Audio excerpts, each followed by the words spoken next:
What's going on? Welcome, welcome, welcome. Welcome to the channel. It's another day, man. It's another day where um it's another day where it looks like our boy Eric Ten Hag may have stayed the execution. You know what I mean? Stay the execution. Yeah, because today we thought, okay, we could be getting some see, I'm not even set up here properly. People, what's going on? Hope you guys can get rid of that. People, what's going on? What's happening? What's happening? Set this up here nicely. Joshua, what is happening, my man? How are you doing, sir? Were you at the game? People, what's going on? What's going on? Welcome, welcome, welcome, guys. Smash those likes. I'm getting situated here, you know. Oh, Joshua, man, I was thinking about you, buddy. I was thinking about you yesterday. I was like, man, first of all, the weather was not the greatest, and you had to sit through that. Man. So tell me, how was it? You know, yeah, we did, from us watching from afar, you know, we did notice a few boos here and there, right? But that game, man, I mean, when we talk about downing tools, I mean, you know, those players, it looks like they just gave up on it, right? It looked like they just gave up. They didn't want to, you know, they didn't want to play. Like, listen, these players, I don't know if they know someone who said, it's just Tottenham, okay? It's just Tottenham, guys. They don't know who said these words. You know, it's embarrassing, man. It's really embarrassing what we noticed yesterday, right? It's something that, you know, it was, I like the way Gary Neville said it. It was disgusting, all right? It was disgusting. It was embarrassing, right? You know, for a person who you represent the team, you wear that jersey, right? You know, listen, when you step into that field, you know, you need to, you know, make sure that you represent correctly, right? And that's something that, you know, it looks like it should be something very simple for them to do because, you know, you were there to give it your all. But yesterday, the team was not running. I mean, that Kulusevski, he just went through like as if, you know, he was parting way, like, you know, parting water, like Moses or something. Like everybody was just letting him get through. I mean, that's honestly, that's really you know, embarrassing. Okay, nobody was putting in a tackle. You know, so I mean, come on. You know what's up with that, right?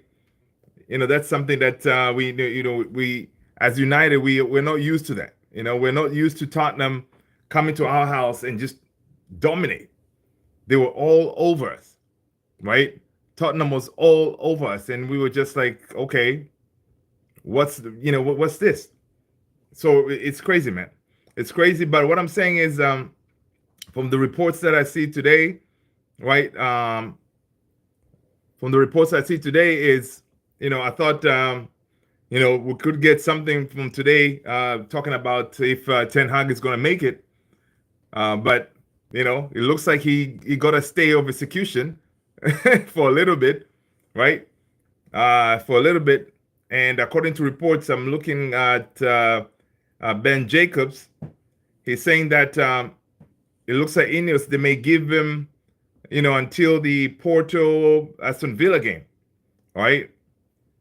And again, to me, okay, even if you give him those until that time, what difference does it make? If Ineos needs to make a decision, they should just make a decision and, you know, bring in another manager, or, you know, and you know, that way we can move on, because what is the point of keeping the guy knowing that he's one of those dead men walking kind of deal, right?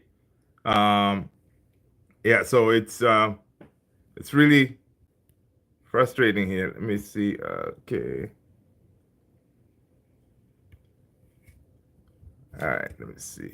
Okay, I was not seeing the chat. Right. So, what is Ineos planning to do? Well, according to reports, again, Ben Jacob, they say they at the moment he's not under immediate risk. Right? People smash those likes as you're coming in. Hit the subscribe if you haven't done so, guys. We're talking about Manchester United, the fallout from the shellacking, good old fashioned whooping that we got from Tottenham. And again, it's just Tottenham. They came in, they ran all over us. Something that's, it's not acceptable. It was really not acceptable, and we just let him have it. It's like, yeah, I mean, it was embarrassing, really embarrassing. And Gary Neville said that after that, when he said it was disgusting, he said, listen, these players, on Monday, which was today, they need to have a meeting, okay, just the players without the manager, and discuss what happened yesterday, because what they allowed to happen yesterday is something that should not have happened. People, smash a like as you're coming in, hit that subscribe if you haven't done so, guys. Thank you so much for being here. Right? Basically, whatever happened yesterday, the way they just gave up. It should never have happened. That should never happen. Listen, we can be beaten, but there's a way you lose, right? But the way they did yesterday was something that it should never have happened, right? So I'm checking here on yeah. So basically, according to Ben Jacobs, is saying that we know that of course Southgate is always appreciated by Ineos, right? And again, saying that Thomas Tuchel already spoke to Manchester United over the summer. Joshua is saying it was easy and poor against the Spurs yesterday, and imagine that we conceded in 3 minutes. Yeah, and that's another thing. Like, I mean, the second half, right? The second half, you come, from break, and then you guys have a team talk, and then boom, we concede like the first minute or second minute of second half. I mean, it's just shambolic. All right. Basically, yesterday the players couldn't do anything. Like they didn't know how to put in tackles. They didn't have the passion to fight for get the ball back. To get to keep on pushing. And of course that red card. Honestly, the red card was not a red card. Okay, that was ridiculous. Bruno slipped, fine, but I'm not gonna use the excuse that okay, well, because we were 10 men, end up losing the game, right? That is not. It's not a good excuse because it's a cop out. Because even if Bruno was there, that team was not gonna show up. People, smash those likes as you're coming in. People, hit that subscribe if you haven't done so, guys. I'm your boy Luther. This is Man United Central. We're talking about Manchester United and the complete capitulation from yesterday's game. We embarrassed ourselves in front of the whole world. Something that should never have happened, right? And again, you can blame the Eric Ten Hag because of his tactics, the way he set us up yesterday. Knowing that okay, Tottenham, they're gonna come in, they're gonna be high line and all that. We still did not have a plan on how to address that high line, right? We didn't have a plan, and and basically we were like shell shocked yesterday. Like we couldn't do anything. We couldn't defend. The lid was just making mistakes all over the place. Mazraoui, who is to me the signing of the season for us, he was also not shambolic. I mean, Lisandro Martinez, like crazy tackles. I mean, it was just a weird game, right? It was just a weird game. And something that you were like, okay, what are these players trying to do here? Okay, if they're trying to just embarrass themselves, or they just decided, okay, you know what, we're tired of this manager, and then let's just down tools, right? And then that way we can finally get this manager sacked. Is that what they were trying to do yesterday? Because I mean, doing it that way, it doesn't really hold them into high regards right now. Because I mean, uh, can they most likely could do the same thing to the next manager that comes on board, right? So it's one of those that I feel like it's not just we blame the manager. It's like the manager, the players, and basically it's the whole team is just it looks rotten, right? Because there's no that I don't know camaraderie or something to say, hey guys, listen, we most of these players are new. Let's not try to infect them with the old ways of doing things. Let's show fight and all this stuff. But it's like they didn't have none of that yesterday. Most of some of those were the Ten Hag had like I don't know 5 players in there that was his from the prior coaching stinks, and they also were like terrible, like bad attitude. They didn't feel like they want to win that game, right? Which is pretty crazy. All right, it's pretty crazy. Um, so let's see what Sky Sports is saying on from yesterday's game, right? Um, So according to Sky, it's saying Ten Hag is set to remain in stew uh, for the 2 tests coming up, Porto and Aston Villa, right ahead of the international break, as pressure intensifies on his job amid over 600 million spent on his recruitment since his appointment. All right. The report says the hammering at the hands of Tottenham on Sunday was successive 3-0 home defeat after Liverpool and a comprehensively outplayed United. Let's see. Joshua saying, and Joshua Xerxes got a good chance. Yeah, listen, that Joshua Xerxes chance, that's another thing, man. Joshua Xerxes needs to bury those chances because he's not going to be getting a lot of them. He should have buried that, right? And Rashford was, Rashford was getting tired, and Garnacho was like all over the place. I mean, it was so weird seeing like the whole team, like all the players were just like their brains is like they're shut down or something, right? They didn't know how to do anything, right? Rashford, again running into blind alleys, and nobody's tracking their man. Like, listen, one thing I noticed when we went down 10 men, right in the second half, we looked like there was this period where we were like, okay, we may get something here. I think when they scored their second goal, something like that, it looks like we may get something. But it didn't last very long. And listen, I think at that point, maybe Tottenham, they were like, okay, let's let him have the ball for a little bit, and then we catch him on counter and stuff like that. And I mean, Ange's game plan yesterday worked flawlessly. They did not let us to leave our half. Like, they were pressing us, and we were just taking it. And all these spaces kept on opening up. I mean, it was terrible to watch, man. I cannot imagine Joshua, you at the game. I mean, you were like, okay, what are these guys trying to do? I mean, dang. Oh man.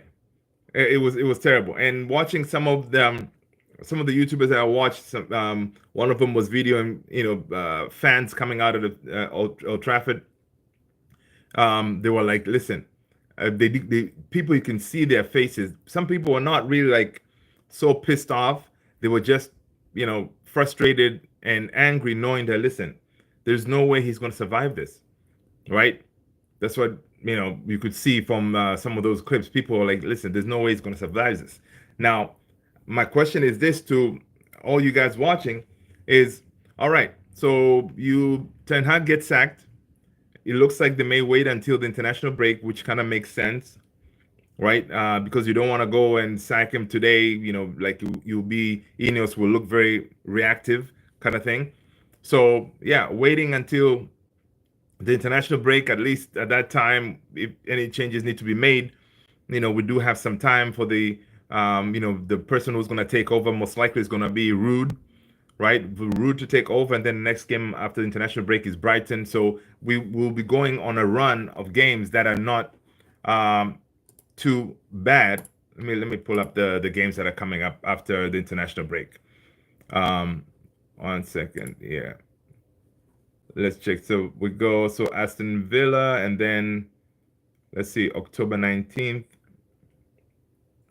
Yeah, so after that, we got Brentford after the international break. Brentford, Fenerbahce, where we meet Mourinho.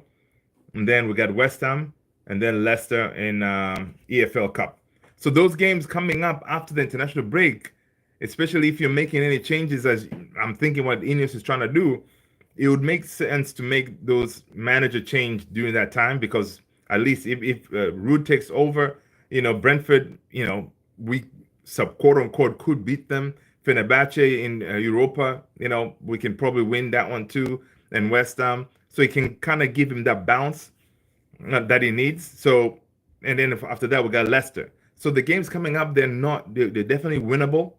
So it would make sense for them to make that change during the international break. It doesn't make sense to do it now.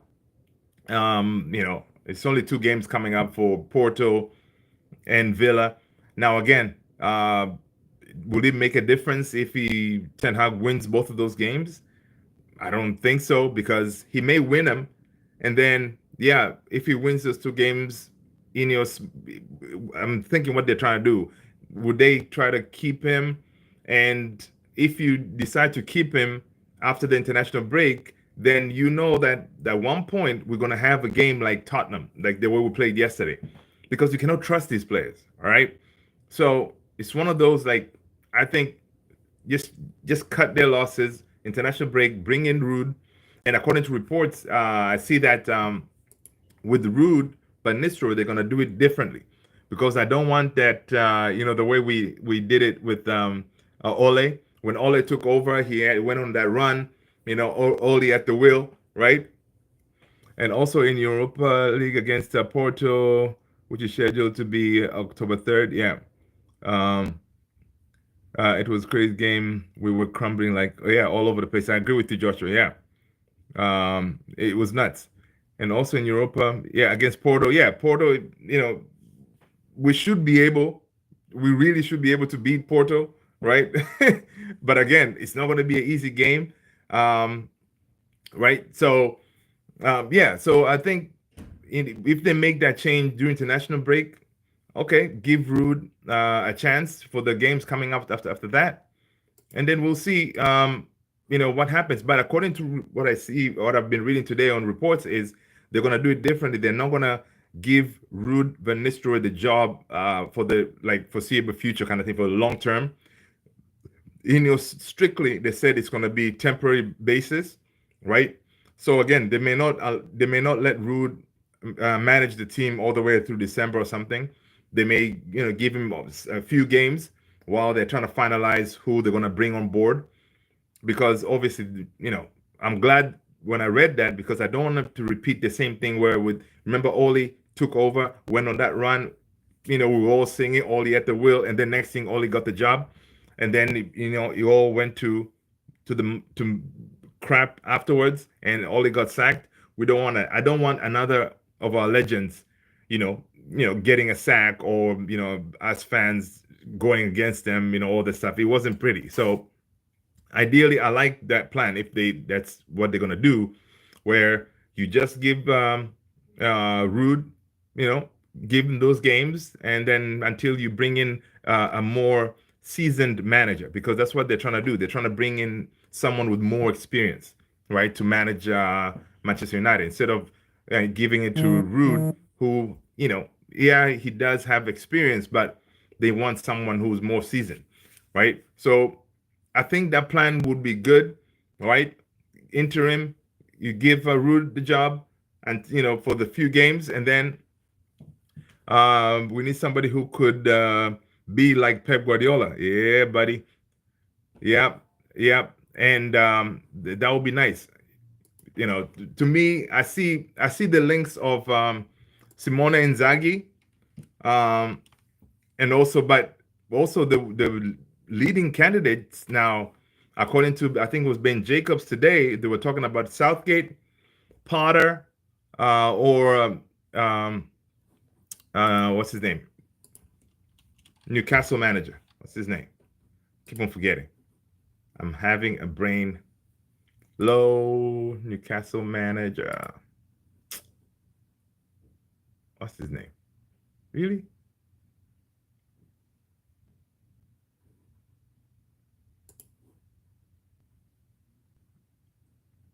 Yeah. Anyway, Newcastle manager. I don't know why I'm having a brain fart over here. So again, what? So Newcastle manager, and then you got Southgate, you got Potter, right? Those are the leading candidates. Again, all of them have a history with, of course, Dan Ashworth. Again, and they're all English, right? So maybe they're trying to go to that English route, to have a English manager. But definitely, I do not want to see Southgate anywhere around our team. Okay, he can come and visit, to watch, but I don't want to see him anywhere around our team. Joshua? Who would you like to take over, man? I know you said Pep Guardiola like type of manager. Do you have someone in mind?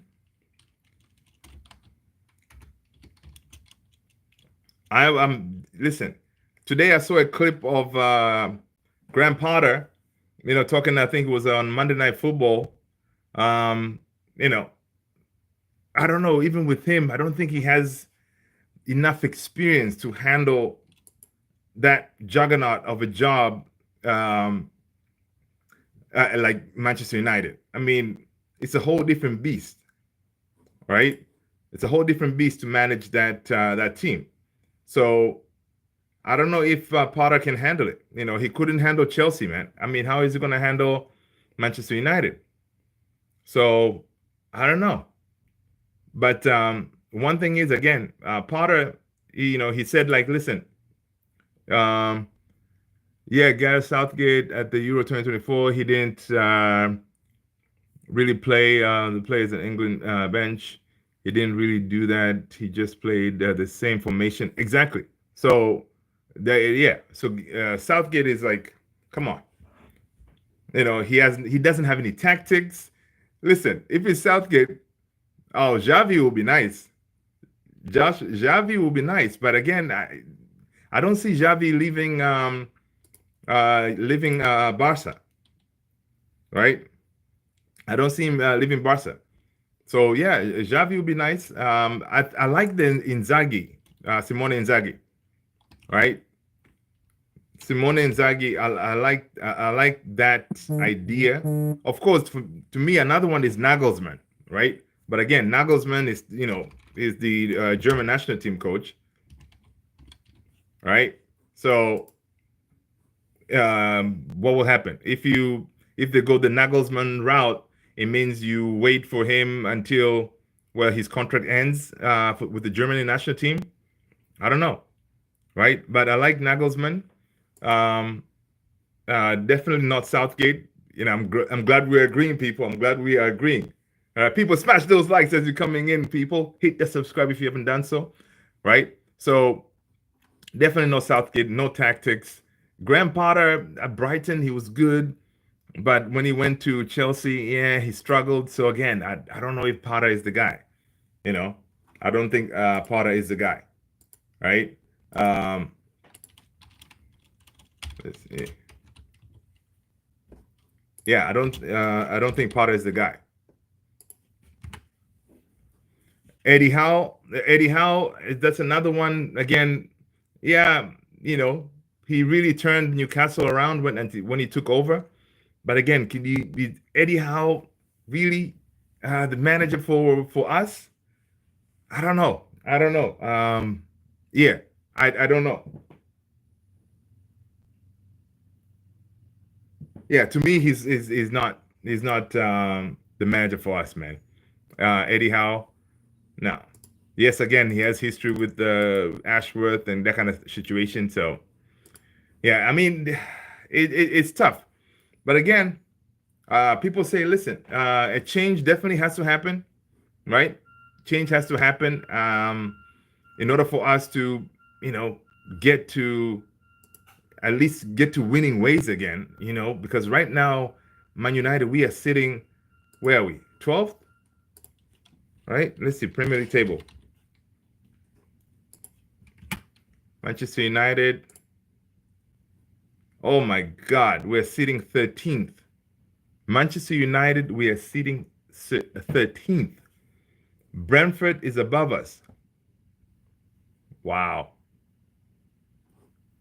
Yeah. This, you know, Manchester United, we're sitting 13th, people. 13th. Unbelievable. Unbelievable. And today, Bournemouth won. So, jeez. Yeah, so Bournemouth is above us. Wow. Jeez. This is painful. Looking at the Premier League table is painful. All right, it is painful. Jeez. Yeah. So again, we shall see what's going to happen. But again, Ten Hag survived the day. You know, I know a lot of people were like, you know, they were like, okay, this is it. Ten Hag is going to be sacked ASAP, but it didn't happen today.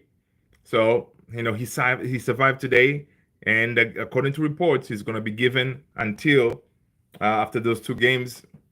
You know, like Porto, Villa, and then when we go international break, that's when they may be pulling the plug. Let's see. Laurie Whitwell here is saying privately, those in charge at United are echoing Ten Hag's sentiments that altering the infrastructure and working practices at the club was the main priority when Ineos arrived. And patience is required to allow that to bed in and see results. Again, according to Laurie Whitwell, privately, those in charge at United are echoing Ten Hag's sentiments that altering the infrastructure and working practices at the club was the main priority when Ineos arrived, and the patience is required to allow that to bed in and see results. I mean, what?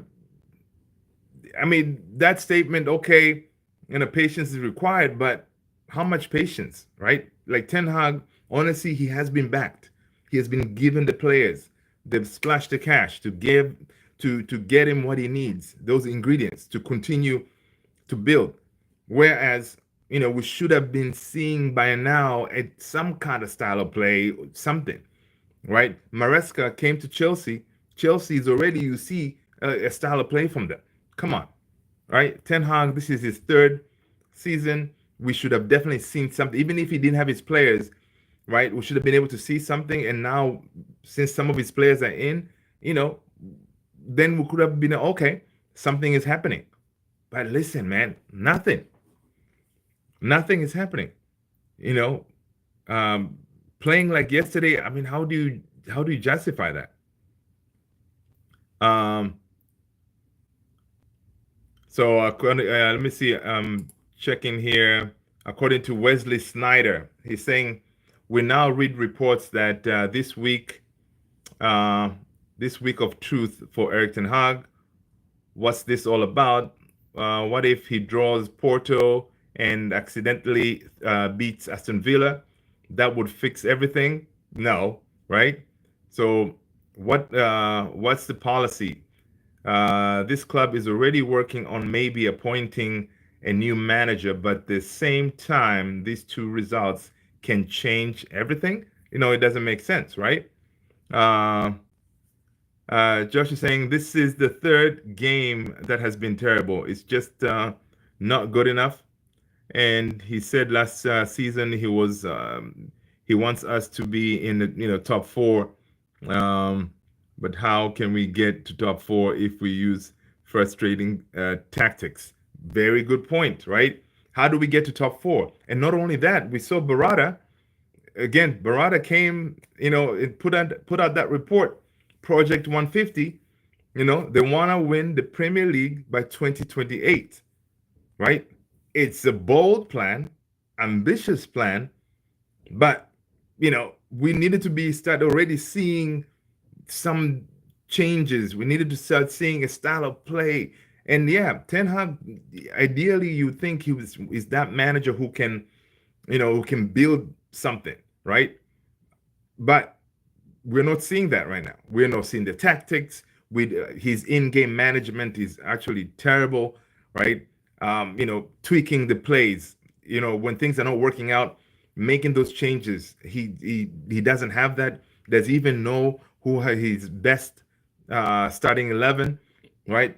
Does he even know? Okay, in certain situations, I need this player to come in the midfield. Okay, Ericsson. Honestly, last summer he was on his way out, and then all of a sudden Ericsson is starting games. Yeah, Ericsson has been good, but again, what is the plan, right? What is the plan with Mason Mount? Why did we sign him, right?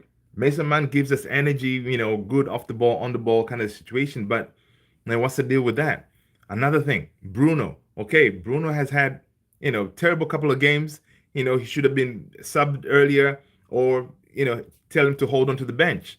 But Ten Hag not willing to do that, right? Again, I don't know if he was not willing to do that because he's afraid of, for example, messing with the dressing room, right? Is that the reason? So again, I mean, you as a manager, you should have listened. You should have control of that dressing room. Say, hey, if you guys don't show up, you're not gonna play.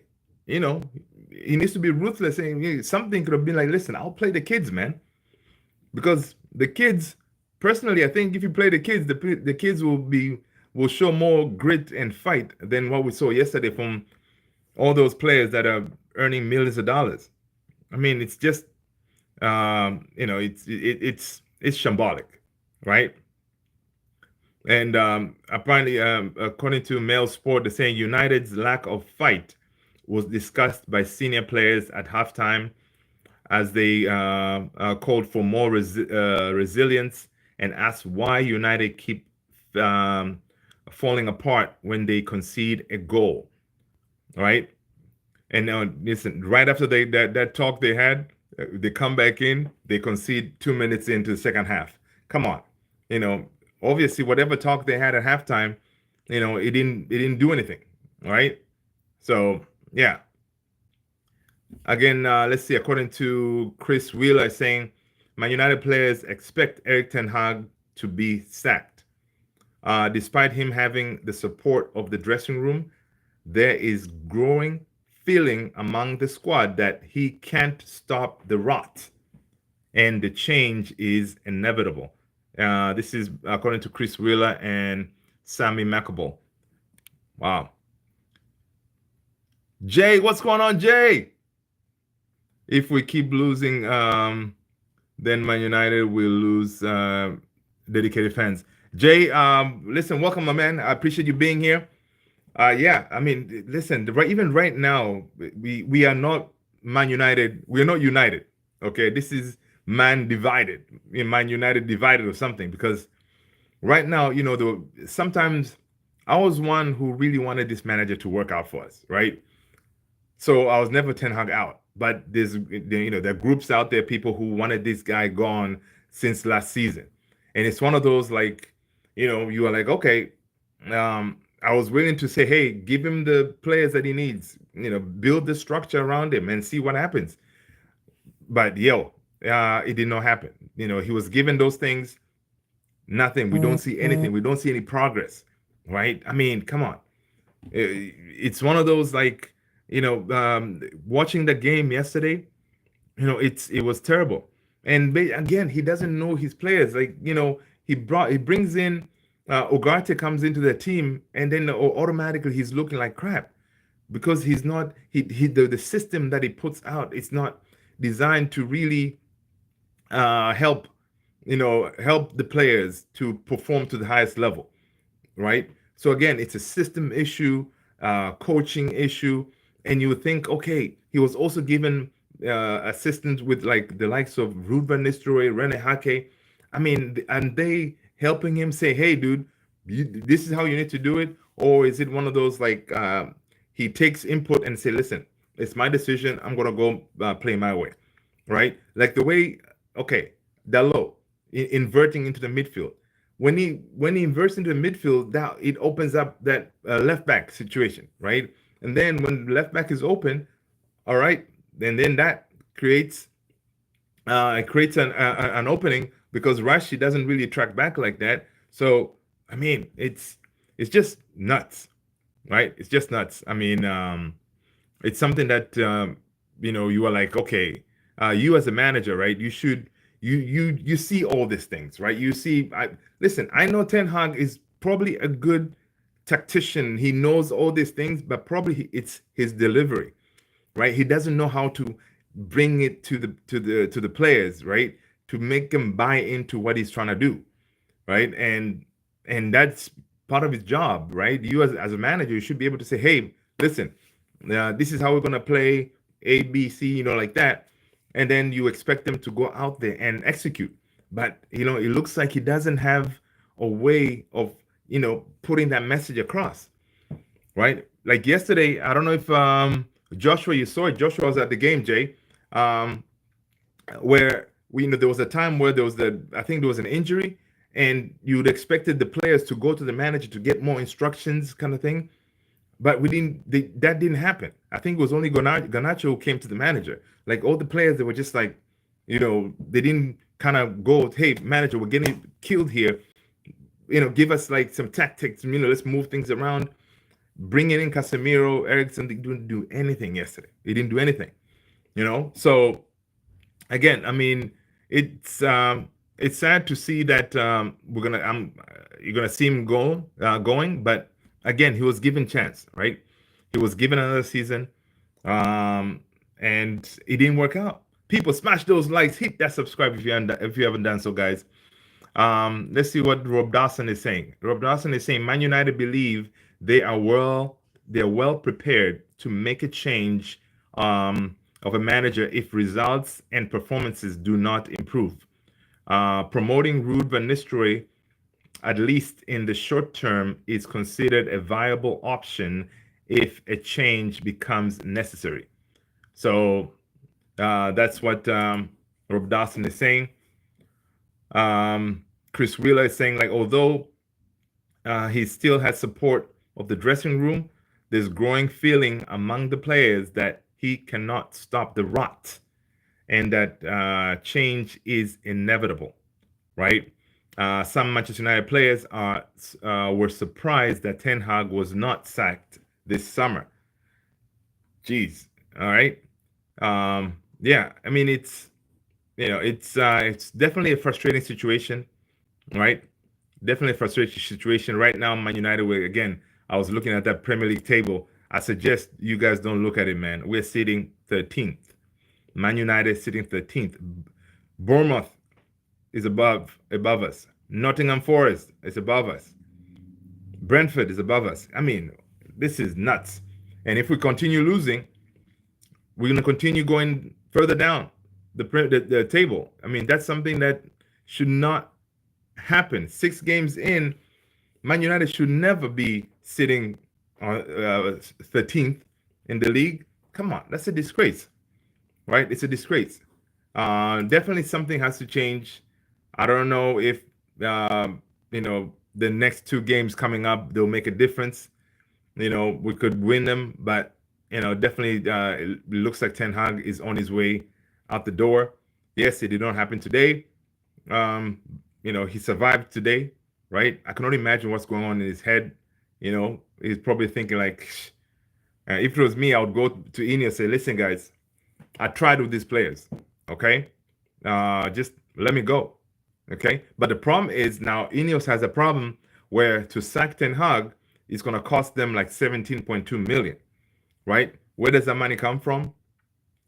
Who knows, right? But again, it's not something that Ineos will not be able to find somewhere to sack this man. But again, if you sack him 17.2 million, and then how much are you need to spend some money to bring in that new manager, right? Again, it's going to cost us pretty penny. And also another thing, Barada backed Ten Hag not long ago, like what, 3 weeks ago, saying, "Hey, he's our guy. We are definitely behind him." And then now, on the after a couple of weeks, you end up sacking him. You kind of look like mugs.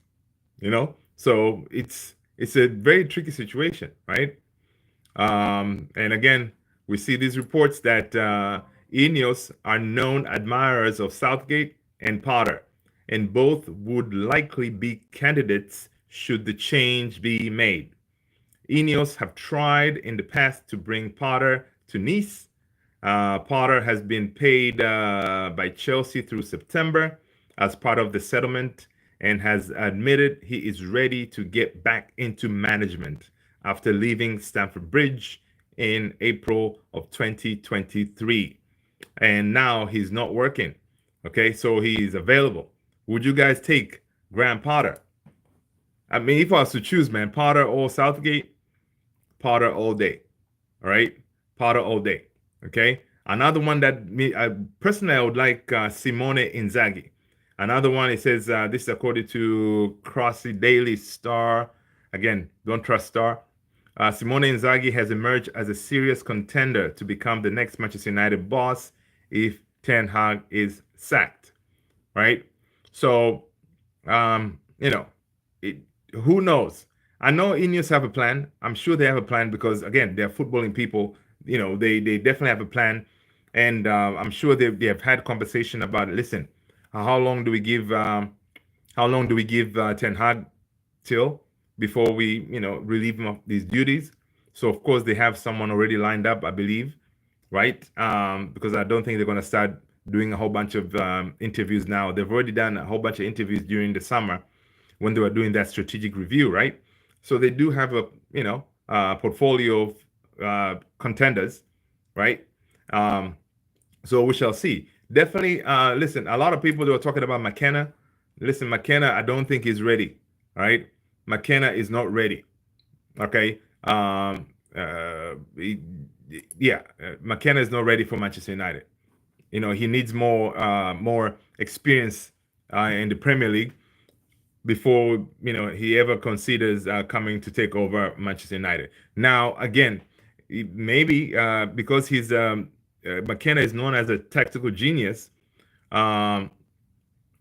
He could be one of those, like, they bring in someone who your job is just coach the team, and he doesn't have the title of a manager, and Ineos makes all the decisions and the style of play and all this stuff. Maybe something like that.